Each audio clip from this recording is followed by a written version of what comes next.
Welcome, seekers of history and truth. Today, we embark on a journey back to one of the most pivotal, controversial, and world-changing events of the Middle Ages, the First Crusade. This is not just a tale of kings and knights, of battles and bloodshed, but a story of faith, desperation, courage, and sacrifice. The crusade began in fire and fervor, called forth by the voice of Pope Urban II in Wu, and it set into motion events that would alter the course of Europe and the Middle East forever. As we dive into this journey, I invite you not merely to watch, but to experience, to walk in the shoes of a knight leaving behind his family, of a pilgrim clinging to hope, of a Saracen warrior defending his home, and of the countless ordinary souls swept into this storm of history. Through this series, we will explore the battles, the betrayals, the faith, and the fury of an age when the world trembled at the clash of civilizations. Stay with me, for every chapter brings us deeper into the heart of the First Crusade, the beginning of centuries of conflict, but also of legends. Imagine a single voice echoing across Europe, "Deus vult, God wills it." That cry was enough to send tens of thousands of men, women, and children marching eastward, armed with little more than faith, steel, and desperation. What could drive farmers, nobles, and kings alike to leave behind their homes, risk everything, and march toward a land they had never seen? This is the story of how an idea became a crusade, and how the world would never be the same again. Subscribe for more history, like and comment if you believe history should never be forgotten, and share to spark conversation about the lessons we must learn from the past. This is not myth, this is history. And it begins here. The story of the First Crusade cannot begin with the clash of swords. It begins with the divided world, filled with ambition, faith, and fear. In the 6th century, Europe was still climbing out of the shadows of the so-called Dark Ages. Kingdoms were fragmented, lords and knights fought endlessly over land, and peasants toiled under the weight of feudal rule. Yet, in every church, the voice of Christendom rang with promise and power. The Catholic Church, led by the Pope in Rome, held sway not only over souls, but also over kings. Faith was not merely personal. It was the lifeblood of society. To sin was to risk eternal damnation, and to serve the Church was to serve God himself. Still, Europe was restless. Lords and knights longed for glory and land, while peasants prayed for deliverance from endless wars and famine. Beyond Europe's borders, a different power had risen. The Islamic caliphates, heirs to the Prophet Muhammad's legacy, stretched from Spain to Persia. The cities of the Muslim world, Baghdad, Damascus, Cairo, were centers of learning, wealth, and culture. To the Christian West, this was both a marvel and a threat. At the heart of the struggle lay a city sacred to all three Abrahamic faiths: Jerusalem. For Jews, it was the site of the ancient temple. For Christians, the place of Christ's crucifixion and resurrection. For Muslims, the destination of the Prophet's night journey. Whoever held Jerusalem held not just a city, but the heart of the spiritual world. In the East, the Byzantine Empire, once the glorious eastern half of Rome, stood as the last Christian bastion against the rising power of the Seljuk Turks. The Byzantines, weakened after years of internal conflict, faced disaster after the crushing defeat at the Battle of Manzikert in I. The Turks surged across Anatolia, threatening Constantinople itself. Meanwhile, in Europe, the idea of holy war had not yet taken root. Knights fought for lords, kings fought for crowns, but war for God? That was something new. Yet the stage was set. Europe's feudal lords sought purpose, the Pope sought power, and the faithful sought redemption. The First Crusade would be born not in the clash of armies, but in the hearts of people torn between fear of damnation and hope for salvation. It would begin with a voice that promised forgiveness, glory, and the ultimate prize: Jerusalem itself.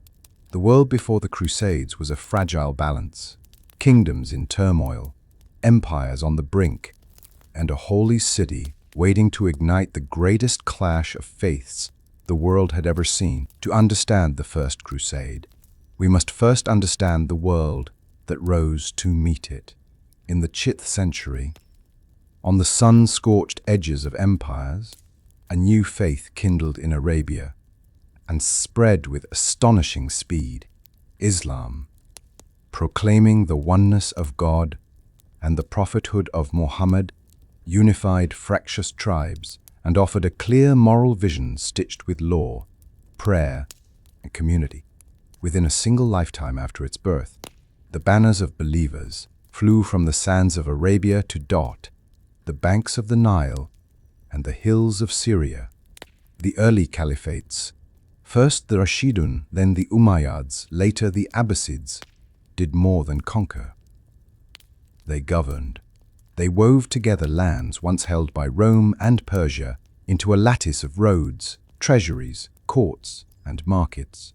Arabic became the language of administration and learning. Coins bore crisp inscriptions. Judges applied law that balanced scripture with reason. Caravans crossed deserts like ships at sea, trading spices, silk, and ideas. Cities flourished: Damascus with its great mosque and wide avenues, Baghdad, a round city of scholars and scribes, Cordoba, where gardens were watered by science and poetry in equal measure. Power shifted, as power always does. The Umayyads stretched their dominion west into the Maghreb and across to Al-Andalus, while the Abbasids centered gravity in Baghdad, drawing scholars to the House of Wisdom. There, translators rescued the knowledge of Greece, India, and Persia, then improved upon it. Algebra took form, medicine grew systematic. Astronomy mapped the heavens with careful eyes. Knowledge moved as nimbly as armies, and the Islamic world became a conduit of light between East and West. But greatness is never without strain. Provincial rulers tested the reigns of caliphs. Rivals in Cairo and Cordoba claimed their own legitimacy. Its frontier wars with Byzantium ebbed and flared along the Taurus Mountains and Anatolian plains. Still, the traffic of ambassadors and merchants continued, and even enemies traded prisoners, letters, and luxury goods. In Jerusalem, sacred to Muslims, Christians, and Jews, the Dome of the Rock gleamed like a golden promise. Pilgrims came under the protection of rulers who knew that sanctity attracted wealth as much as devotion. By the 8th century, new powers, Turkic dynasties like the Seljuks, embraced Islam and rode into the heartlands as defenders and arbiters. They sharpened the edge against Byzantium and reorganized military frontiers. Victories such as Manzikert opened Anatolia's gates to new settlers and soldiers, shifting the balance of the eastern Mediterranean to Christians in the west. This surge felt like an encroaching tide. To Muslims, it was the renewal of order at the borders and a chance to discipline fractious provinces. This Islamic world was not a monolith but a mosaic: Sunni and Shia, Arabs and Persians and Turks, Berbers and Andalusians, courts of opulence, villages of simplicity, scholars disputing fine points of law, while artisans in bustling souks hammered brass and dyed cloth. It was a civilization confident in its revelation and keenly pragmatic in its rule. When the First Crusade would finally strike east, it would meet not a void, but a living, learned and battle-seasoned world, one that could negotiate, unite, fracture, and fight in equal measure. The stage was set, and the players were many. In the centuries before the Crusades, the Byzantine Empire stood as the eastern bulwark of Christianity, once the glorious continuation of Rome. Byzantium had outlasted its western counterpart by nearly 500 years. Its capital, Constantinople, gleamed with domes of gold and soaring walls that stretched across land and sea. The city was a marvel, bridges of stone, aqueducts delivering fresh water, mosaics shimmering in candlelight. From its throne, emperors ruled in a pageant of ceremony, crowned by priests beneath the massive dome of Hagia Sophia. The Seljuks poured across the plateau, seizing cities, forts, and valleys. Peasants fled, monasteries emptied, and the empire's great spine bent under the weight of defeat. Villages burned, pilgrims were harassed, trade routes faltered.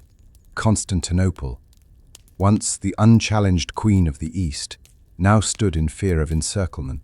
Alexios I Komnenos rose to the throne in Itzenling Basher-e, inheriting this crumbling state. Brilliant and pragmatic, Alexios faced enemies on all fronts: Normans invading from the west, Pechenegs raiding from the north, Turks pressing from the east. His treasury bled from constant wars. Yet his resolve was iron. He forged alliances, married into powerful families, and rebuilt what he could. But he knew that without help, Byzantium could not survive. Thus Alexios turned west. It was not an easy choice. Byzantines looked upon Latin Christians with suspicion, deriding them as crude, arrogant, and unreliable. Western knights, for their part, considered the Greeks deceitful and decadent. Yet desperation pushed Alexios to appeal to Rome. He would ask Pope Urban II not merely for mercenaries, but for the armies of Christendom to march east. In Constantinople's shimmering halls, diplomats drafted letters begging for aid. Messengers rode across the Adriatic and Alps, carrying parchments sealed with the imperial sigil. Byzantium, once the proud guardian of the East, now bent to ask its estranged cousins for rescue. The empire that had endured for centuries stood at the edge of ruin, and in that peril, the seeds of the First Crusade were planted. The Seljuk Turks entered the stage of history like a storm, sweeping down from the steppes of Central Asia. Fierce horsemen, masters of the bow, and newly devoted to Islam, they brought both military innovation and unshakable zeal.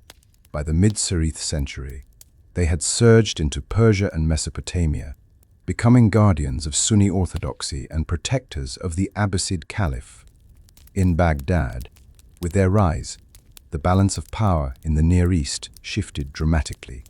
Their leader, Sultan Alp Arslan, combined tactical brilliance with shrewd diplomacy. His armies relied not on heavy infantry, but on speed and deception. They struck swiftly, melted into the plains, and returned with deadly precision. To the Byzantines, accustomed to rigid formations, the Seljuks were an unpredictable foe. In Itzenling Basher-e, these two worlds collided near Lake Van at Manzikert. Emperor Romanos IV led a vast, diverse army. Greeks, Armenians, Normans, Pechenegs, determined to reclaim lost Anatolian lands. But distrust and treachery plagued his command. The battle opened with volleys of arrows from Seljuk horse archers. They feigned retreat, luring Byzantines into disarray. By nightfall, betrayal by Romanos's own allies shattered the imperial line. The emperor himself was captured, brought before Alp Arslan in chains. Yet in an act of mercy, the Sultan spared him, offering peace in exchange for submission. Still, the damage was irreversible. The defeat at Manzikert opened Anatolia's gates to Turkish migration and settlement. The breadbasket of Byzantium slipped from its grasp, its villages burning, its roads lost. For the Seljuks, it was triumph. For Byzantium, disaster. And for the wider Christian world, this catastrophe planted the seed of desperation that would soon give rise to the First Crusade. By the late 8th century, the Byzantine Empire stood on the brink of collapse. The loss of Anatolia, after Manzikert, had crippled its heartlands. Raiders pillaged villages, tax revenues dwindled, and Constantinople trembled as foreign armies pressed on all sides. Emperor Alexios Komnenos, ascending the throne in Itzenling-Bashii, faced a task that seemed impossible: to hold the empire together. Alexios was a man of sharp mind and political cunning. He knew that without help, Byzantium would fall. His armies, drained of men and morale, could not resist the Turkish advance. And so he turned to the one power that might save him: Western Christendom. Though relations with the Latin West were strained, Alexios resolved to swallow his pride. In Ichenling-Josewu, Alexios sent envoys to Pope Urban II. His message was both desperate and shrewd. Byzantium needed warriors to repel the Turks, but he framed it as a plea to protect fellow Christians and the holy city of Jerusalem. It was a calculated move. By invoking the sacred, Alexios appealed not only to papal ambition, but also to the faith of knights hungry for glory and redemption. This call from Byzantium would set in motion a chain of events beyond anything Alexios imagined. What began as a request for aid would become a tidal wave. The First Crusade. Pope Urban II was a man with a dream of uniting Christendom under Rome's leadership. For decades, Europe had been divided. Lords fought endless feudal wars, kings defied the church, and the Eastern and Western churches remained estranged. Yet, Urban saw opportunity in Alexios's plea, his ending. In Byzantium's crisis, the Pope glimpsed a greater purpose: to channel Europe's violence outward, to harness restless knights, and direct them toward a holy mission. More than saving Byzantium, Urban envisioned reclaiming Jerusalem, the city of Christ, the site of his crucifixion and resurrection. In November Ichenling-Josewu, at the Council of Clermont in France, Urban rose before nobles, bishops, and commoners. He described the suffering of Christians in the East, the desecration of holy sites, and the threats of Muslim Turks. His words ignited the crowd. He promised absolution for sins, eternal salvation, and heavenly reward for those who took up the cross. This was no longer diplomacy. It was a revolution. Urban transformed Alexios's request into a divine summons. The crusade would be not only a war, but a pilgrimage armed with sword and shield. The Council of Clermont became the stage where the crusade was born. Thousands gathered in the chill of November air, nobles in fine cloaks, peasants in rough wool, bishops in jeweled robes. Urban II Tekken stood tall, his voice carrying across the crowd. He painted vivid images of Christians oppressed, holy places defiled, pilgrims harassed. He spoke of the Turks as a savage force, an enemy not only of Byzantium, but of Christ himself. Then came his thunderous proclamation: those who fought for the Holy Land would be absolved of sin. Heaven itself awaited those who bore the cross. The crowd erupted. Cries of Deus Vult! God wills it! Rolled like thunder. Men tore strips of cloth from garments, sewing them into crosses to wear upon their shoulders. Lords pledged lands, knights pledged swords, and even peasants pledged their very lives. It was no longer a campaign for Byzantium. It was a holy war. The air of Clermont was thick with fervor, as thousands swore to march eastward into the unknown. From Clermont, the cry spread like wildfire: Deus Vult! God wills it! In castles, villages, and marketplaces across Europe, the words echoed. They were more than a slogan, they were a divine command. Knates who once spilled blood over petty feuds now saw a higher calling. To fight for Christ, to die in Jerusalem, meant salvation eternal. Poor peasants, weary of toil, saw a chance to escape misery and win heavenly reward. Even criminals and debtors found hope. believing the crusade would cleanse their sins. Across Europe, families wept as fathers and sons prepared to leave. Lords sold lands to finance their journeys. Blacksmiths hammered night and day, forging swords and shields. Priests preached fiery sermons, urging men to take the cross, and with restless energy. The cry of Deus Vult became a unifying force, binding rich and poor, noble and peasant. What began as Alexios's plea had transformed into a mass movement, unlike anything seen before. Europe was on the march, and destiny awaited in the east. Before the great princes set forth, another wave rose, one born not of nobles but of peasants, zealots, and wanderers, known as the People's Crusade. It was sparked by fiery preachers who carried Pope Urban's message to the common folk. Among them, none burned brighter than Peter the Hermit, a ragged monk with piercing eyes and a voice that stirred hearts. Peter spoke of Jerusalem's liberation with passion that ignited villages. Farmers left their plows, craftsmen their tools, women and children their homes. They believed God himself commanded them to march. With no strategy, no supplies, and little more than faith, they gathered by the tens of thousands. This was no disciplined army, it was a tide of humanity. Men, women, even children, marching eastward.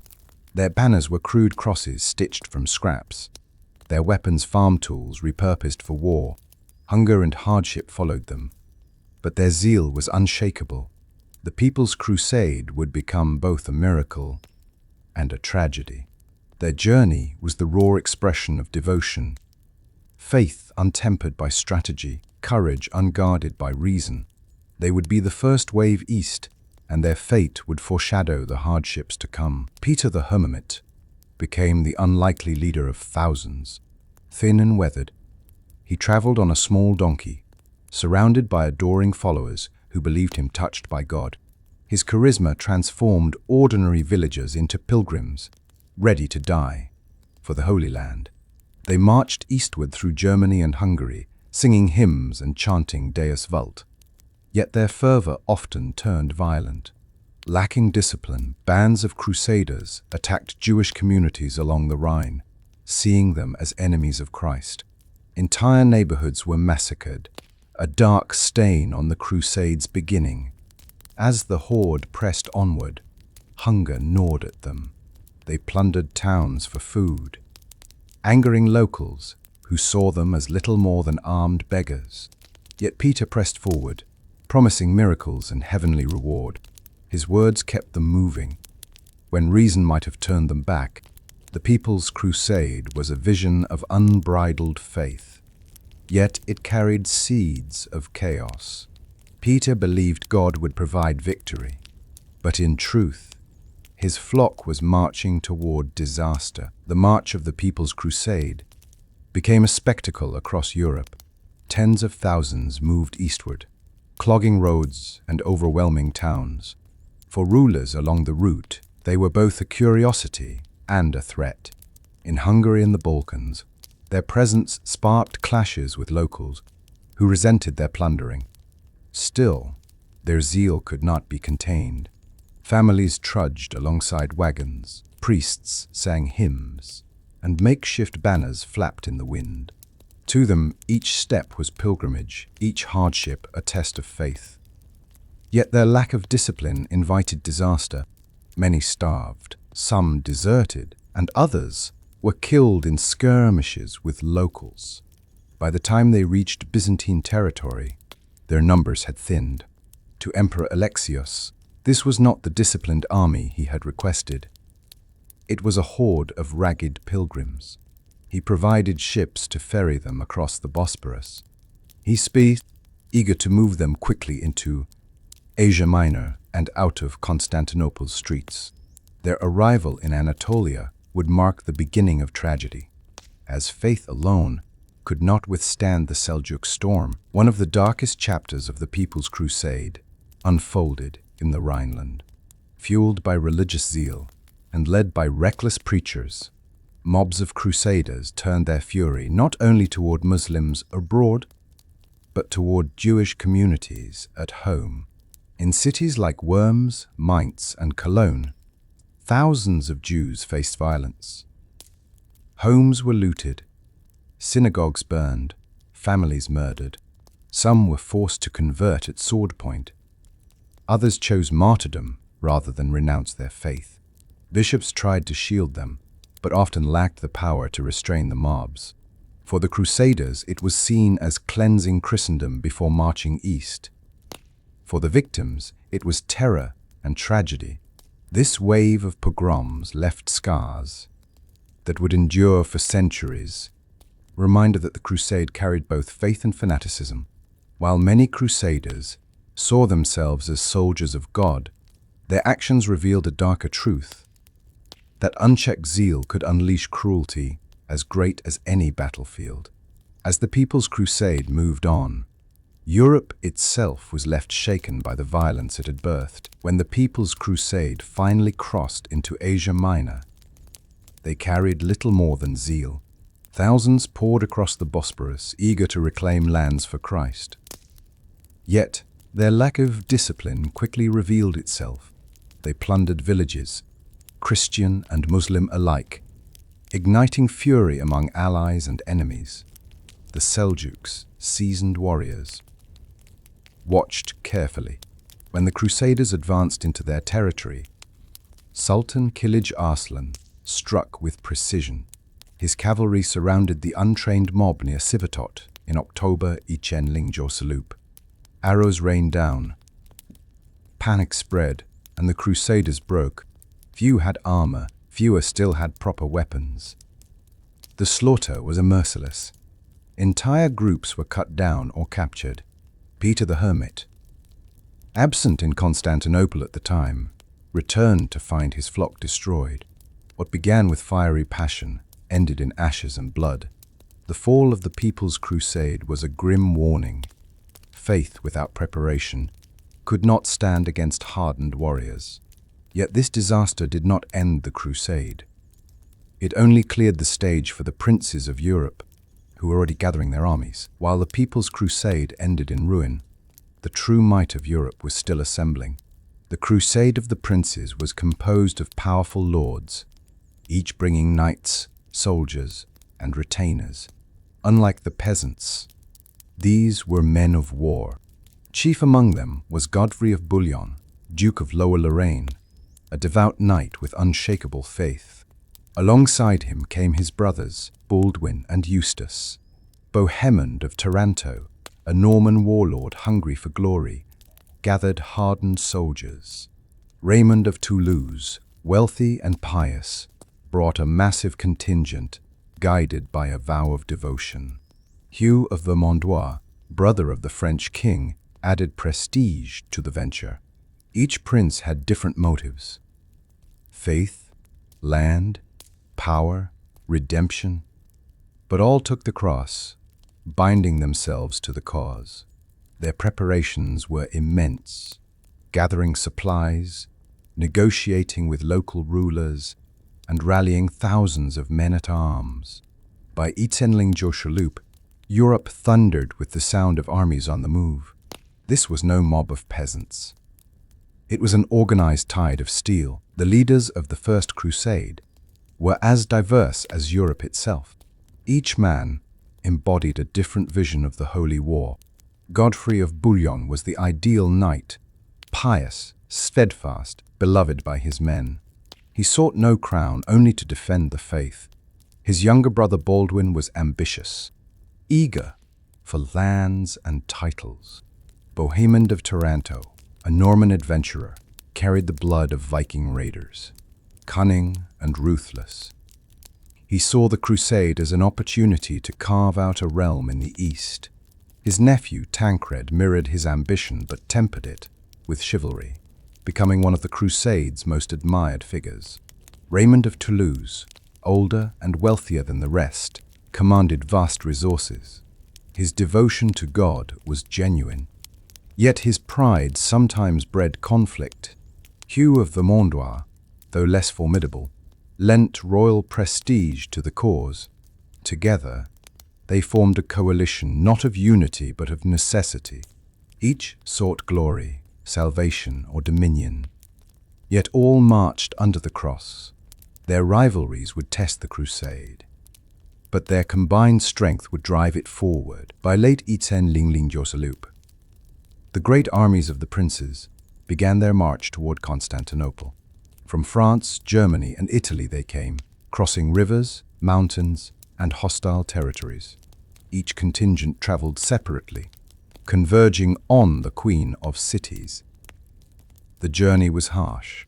Armies stripped the land for food, straining relations with local populations. Some rulers welcomed them, offering passage. Others resisted, fearing destruction. Skirmishes broke out along the way, and entire villages suffered the weight of the Crusader tide. At last, the princes reached Constantinople. To the Crusaders, it was a vision of wealth and splendor beyond imagination. Massive walls, glittering domes, markets filled with exotic goods. To Emperor Alexios I, it was a sight of both hope and dread. Here were the armies he had called for, but they were vast, unruly, and dangerous. One by one, the princes arrived at the Byzantine court, where they swore oaths of loyalty to Alexios. In exchange, he promised them supplies and guidance, but secretly, he feared that these ambitious warriors might become conquerors as much as allies. The stage was now set. The princes had gathered, Byzantium had opened its gates, and the road to Asia awaited. When the Crusader princes gathered in Constantinople, Emperor Alexios I faced both opportunity and danger. He needed their strength to reclaim lost lands, but their ambitions made him uneasy. These were not humble pilgrims, but lords commanding thousands, and their hunger for land rivaled their zeal for God. Alexios demanded oaths of loyalty. Each prince was required to swear that any city or territory captured from the Turks would be returned to Byzantium. Some complied reluctantly, others with open suspicion. Bohemond of Taranto, ever cunning, agreed, but plotted for his own advantage. Raymond of Toulouse resisted, claiming he would only serve God, not emperors. Tensions ran high. Byzantines viewed the Latins as unruly barbarians, quick to violence and slow to discipline. The Crusaders, in turn, distrusted Byzantine trickery and resented being treated as vassals. Yet necessity forced cooperation. Supplies, guides, and passage across the Bosporus could only come from Alexios. Thus, with uneasy oaths and mutual suspicion, the alliance was forged. Byzantium would guide the Crusaders into Asia Minor, but both sides knew the partnership was built on fragile trust. In the spring of 1000, the Crusaders crossed the Bosporus into Asia Minor, the land where their true test would begin.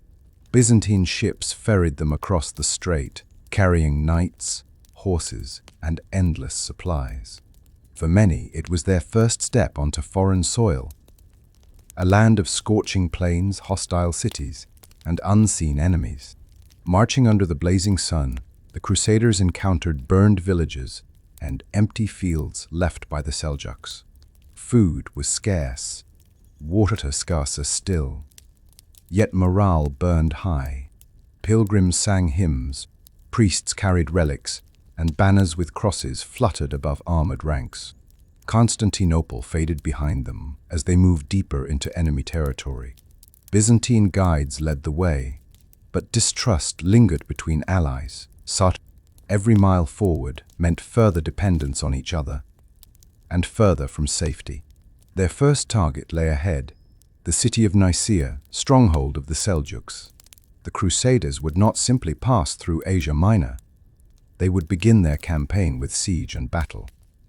The Holy War had truly begun. The Crusaders' first great challenge came at Nicaea, the Seljuk stronghold near the Bosporus. Sultan Kilij Arslan had left the city poorly defended, underestimating the Crusader host. Confident from his victory over the People's Crusade, He was away campaigning when the princes laid siege to his capital. The Crusaders encircled the city, building siege towers and hurling stones against its walls. Arrows rained from the defenders, but the Crusaders pressed on, tunneling beneath the walls and battering gates. Priests urged them forward, proclaiming divine favor. Yet Nicaea did not fall to brute force. The Byzantines, seeking to avoid destruction, secretly negotiated with the city's defenders. In June 860, Byzantine troops slipped inside and raised the imperial standard. When the Crusaders awoke, the city had already surrendered to Alexios, not to them. The princes felt betrayed. They had fought and bled. Yet the spoils went to Byzantium. Still, victory was victory. And Nicaea's fall marked the first triumph of the Crusade. But suspicion between Latins and Greeks deepened, foreshadowing future conflict. With Nicaea secured, the Crusaders pressed deeper into Anatolia. But the land itself became their greatest enemy. The summer sun blazed, scorching the plains. Water was scarce, food scarcer still. Horses collapsed, men fainted, and disease spread. Kilij Arslan, now alarmed, shadowed their advance.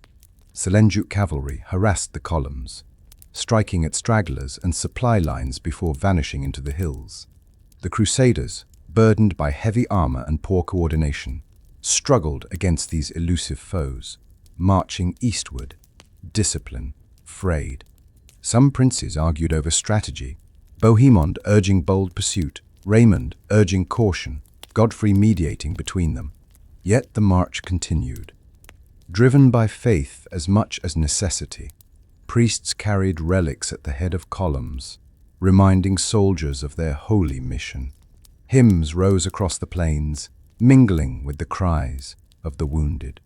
Despite the hunger, exhaustion, and constant attacks, the Crusaders pressed on, determined to reach their next great trial, the open battle at Dorylaeum. On July 860, the Crusaders faced their first pitched battle at Dorylaeum. Kilij Arslan, eager to avenge Nicaea, gathered a massive force of Seljuk horse archers. At dawn, they fell upon the vanguard of the Crusader army, Bohemond of Taranto and his men, catching them near a river.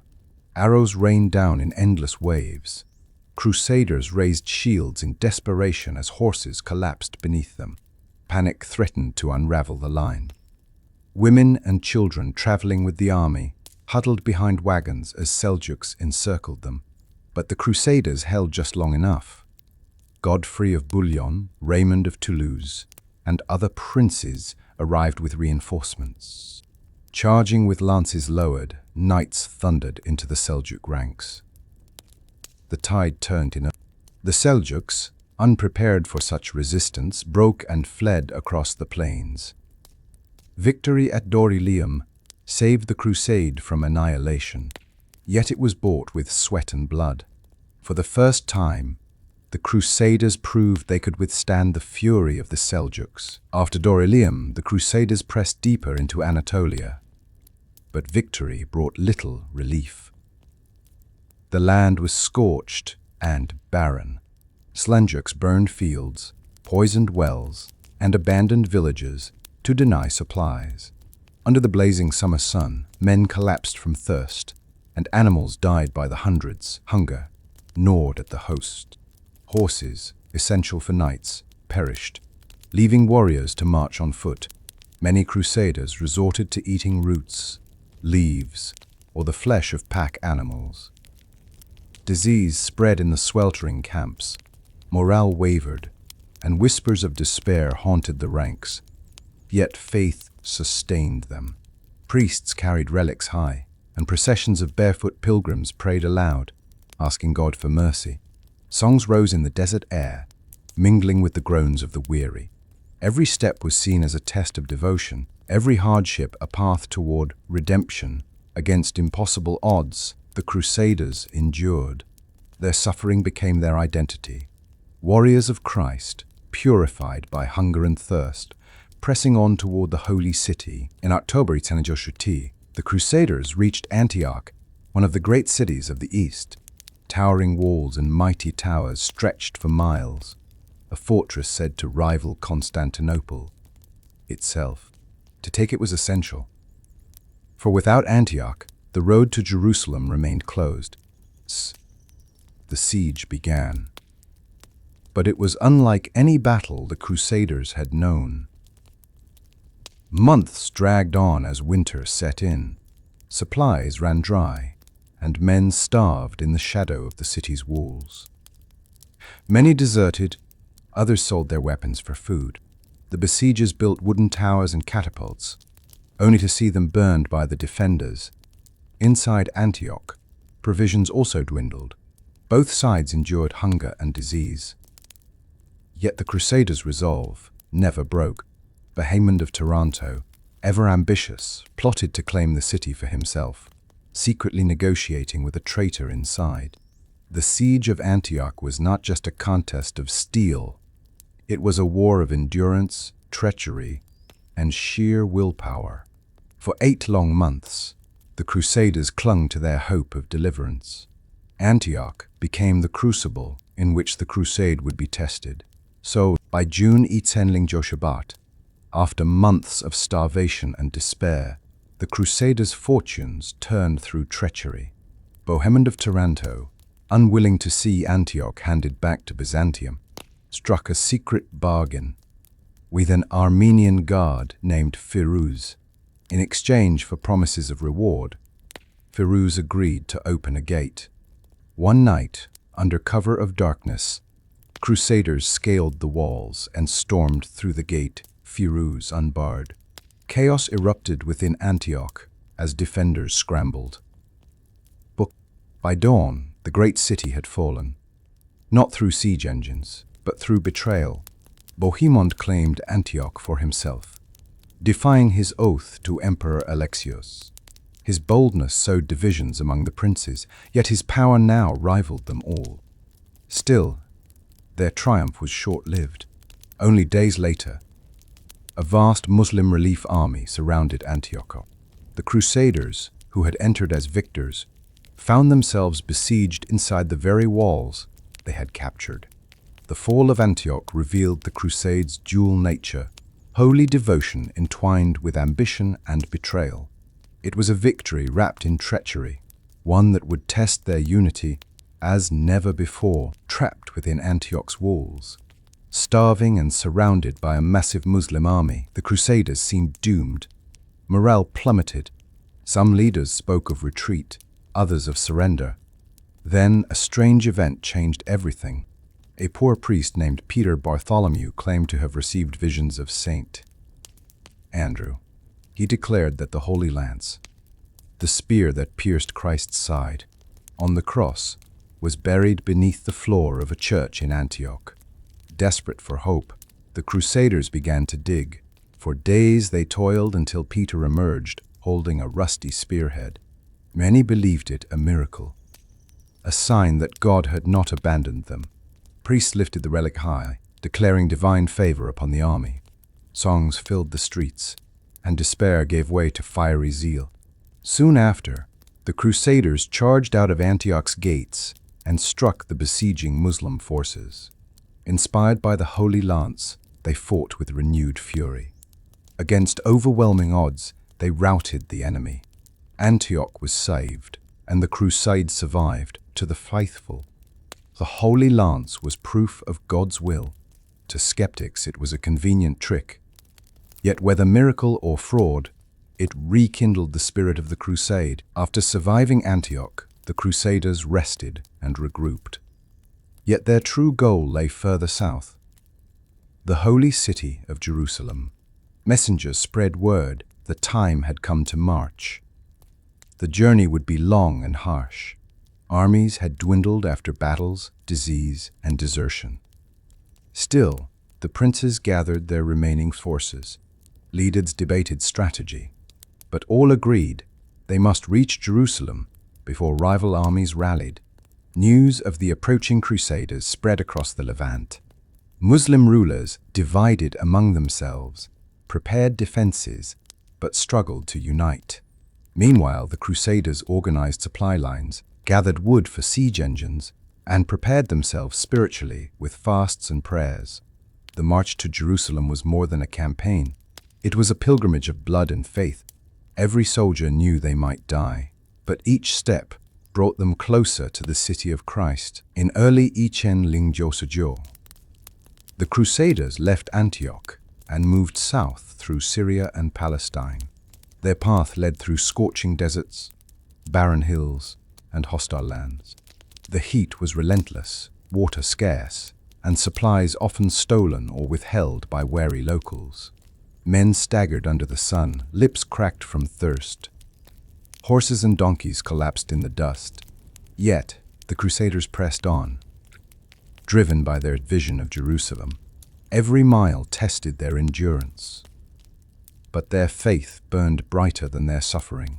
Local Christian communities, inspired by their mission, sometimes provided aid. Others watched in fear as the vast army passed. Muslim garrisons harassed their flanks, but the Crusaders pushed forward, singing hymns in the blistering heat. By the time they reached the outskirts of Jerusalem, many were half dead from exhaustion. Yet when the holy city's golden walls rose on the horizon, tears filled their eyes. They had survived the desert, and their goal was finally before them. At last, in June 1898, the Crusaders reached the walls of Jerusalem. The city gleamed in the sunlight, its towers rising above golden stone. For many, it was the first sight of the holy city they had dreamed of for years. Tears of joy and awe spread through the army, but joy soon gave way to dread. Jerusalem was heavily fortified, defended by the Fatimid garrison under Iftikhar al-Dawla. The walls were thick, the gates strong, and the surrounding land stripped bare of supplies. Worse, the Crusaders had few siege engines and little wood. The princes called for fasting and prayer, barefoot and dressed in white. The Crusaders marched around the city in solemn procession, singing hymns and begging God for victory. Their faith gave them strength, but hunger gnawed at their bodies. The siege of Jerusalem had begun. The holy city, long a symbol of peace and devotion, was now the prize of war. The Crusaders launched their assault on Jerusalem in July 1898. Using makeshift timber hauled from miles away, they built siege towers and battering rams.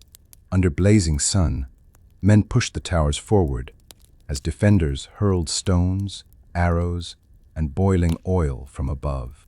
For days the struggle raged. Crusaders fell by the hundreds, yet their determination never faltered.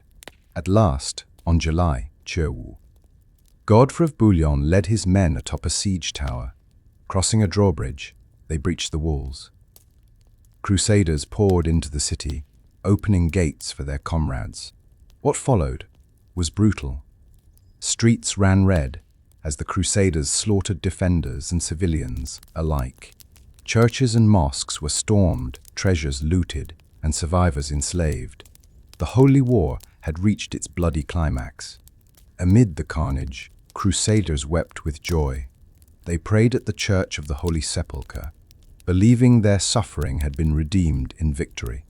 Jerusalem was theirs, won at unimaginable cost. The decisive assault on Jerusalem came on July 1898.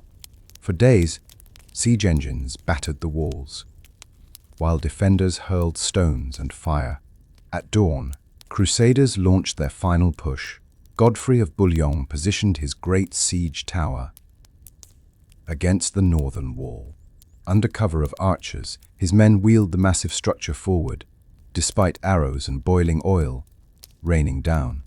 Hours passed in blood and smoke until, with a crash, the drawbridge dropped onto the battlements.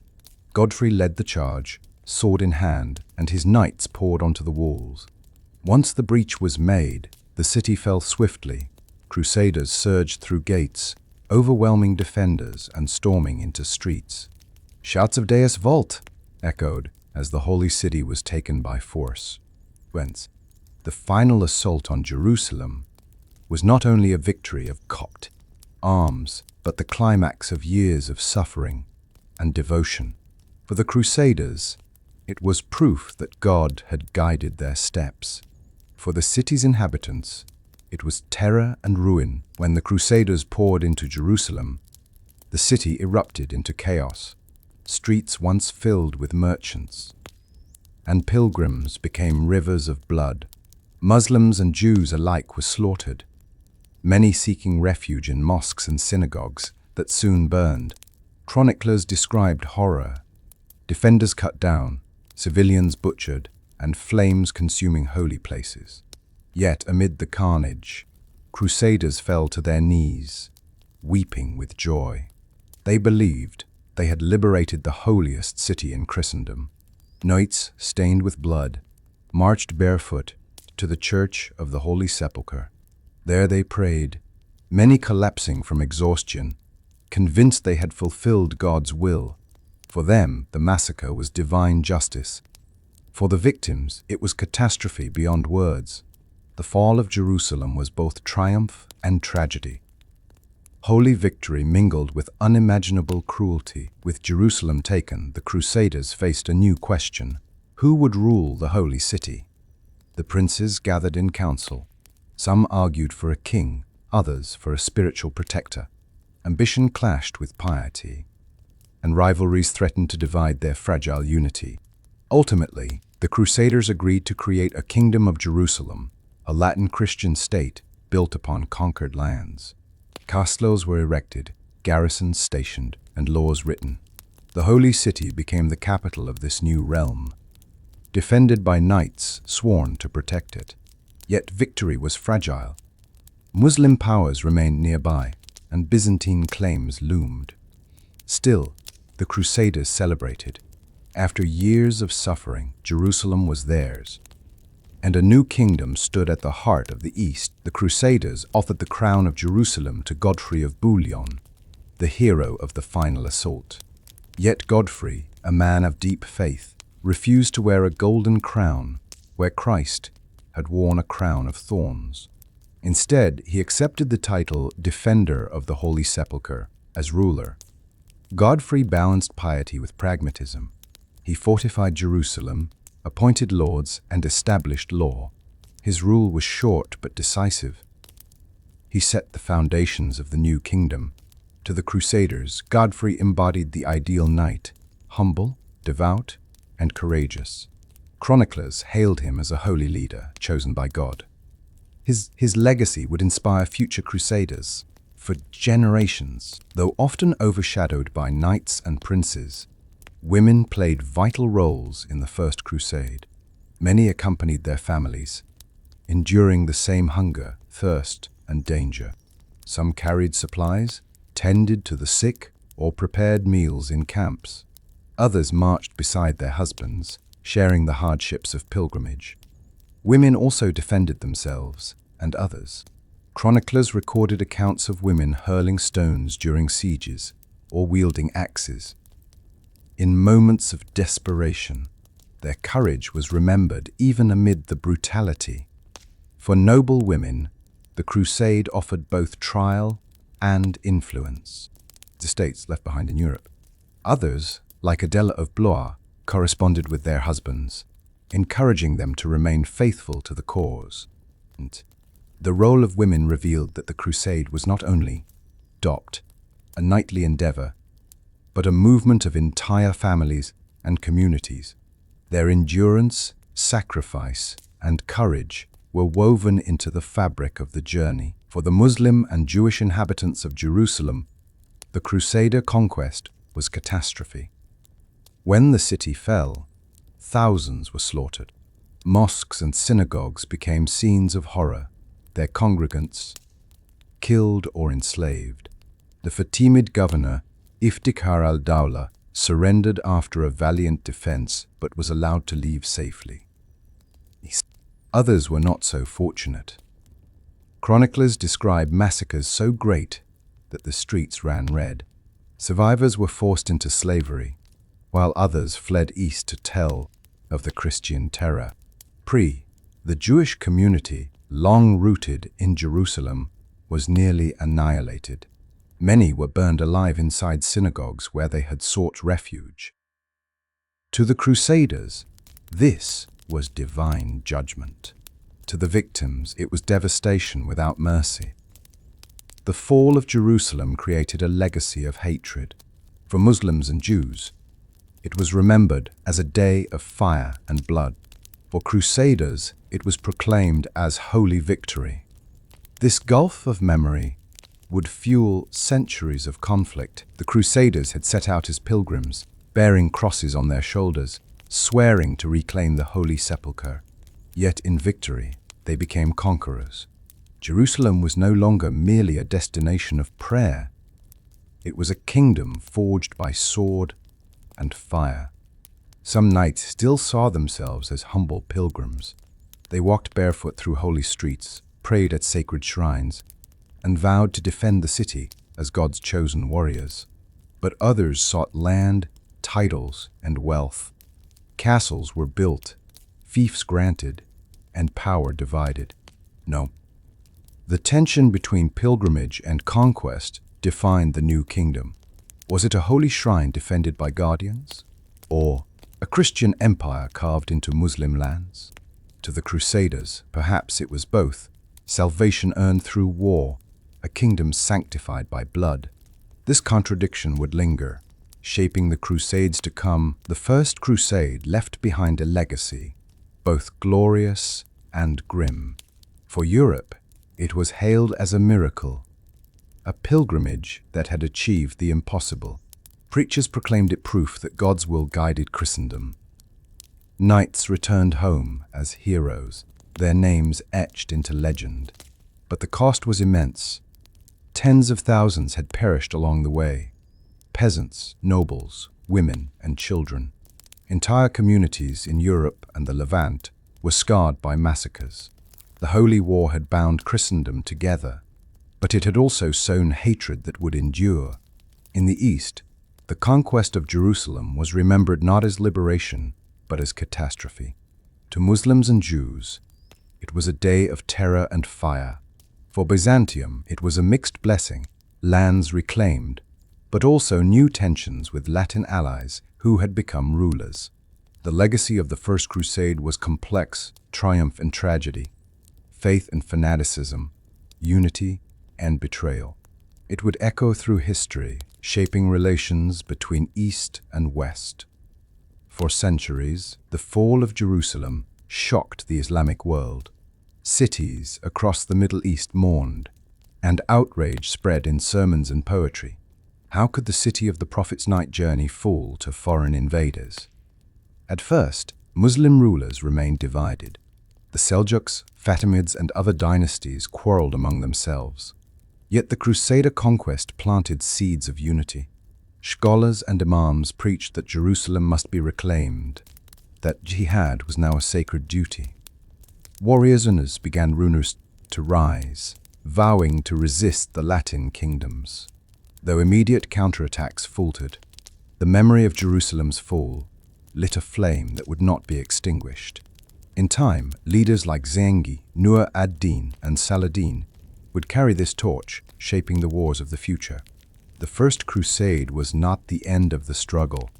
It was only the beginning. The First Crusade's victory planted the seeds of more wars to come.